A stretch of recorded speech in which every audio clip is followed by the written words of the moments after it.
Est-ce un cuir véritable? Distinguer le vrai du faux n'est plus aussi simple.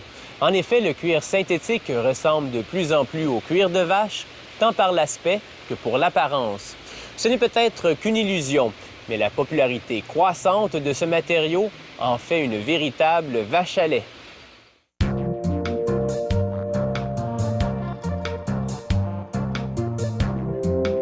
De nombreux articles très tendance sont faits de cuir synthétique.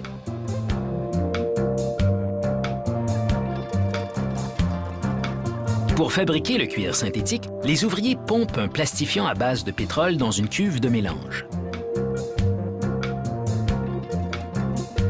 Ils ajoutent un stabilisant des ultraviolets qui procure une protection contre les rayons du soleil.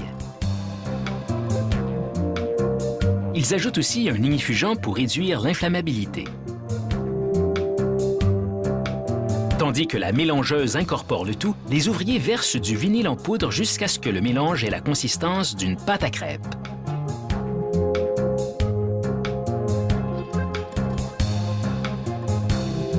Ils versent alors des teintures dans une autre cuve en respectant la formule pour obtenir une teinte précise. Ils font couler le vinyle liquide dans la cuve avec les colorants.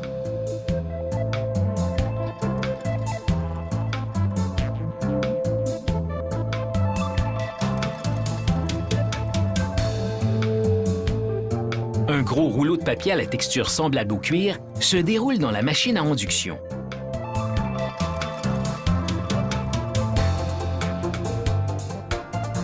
Tandis que le vinyle liquide coloré coule dans la machine, un bras automatisé agite le mélange et des rouleaux situés en dessous l'appliquent sur le papier. Le papier enduit de vinyle va dans un four où le vinyle durcit pour prendre la texture du papier.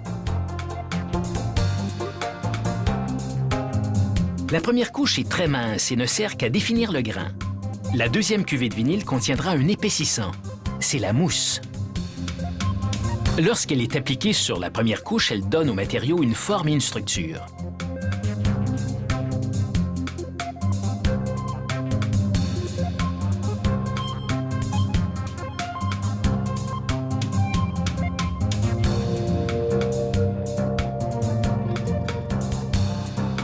Ce deuxième mélange de vinyle est versé dans la machine à induction qui l'applique sur la première couche. Le vinyle à double couche se dirige vers un autre four où la chaleur active l'épaississant, ce qui a pour effet de faire prendre de l'expansion à la seconde couche.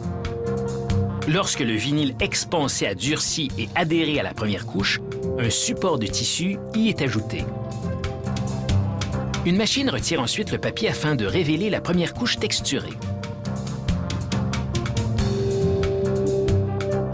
Parfois, un motif est imprimé sur le vinyle afin de lui donner un aspect poli ou à deux tons.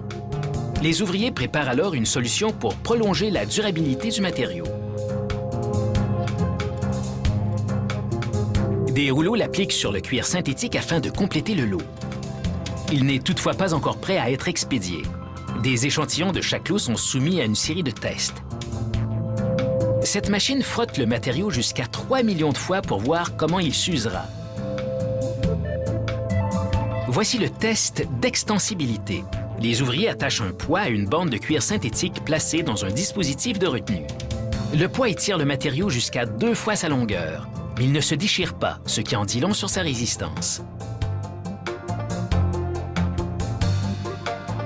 Voici le test d'inflammabilité. Un morceau de cuir synthétique est placé au-dessus d'une flamme pour qu'il prenne feu. Pour réussir le test, la flamme doit s'éteindre seule en 2 secondes. Cet échantillon réussit le test grâce à l'ignifugeant qu'il contient.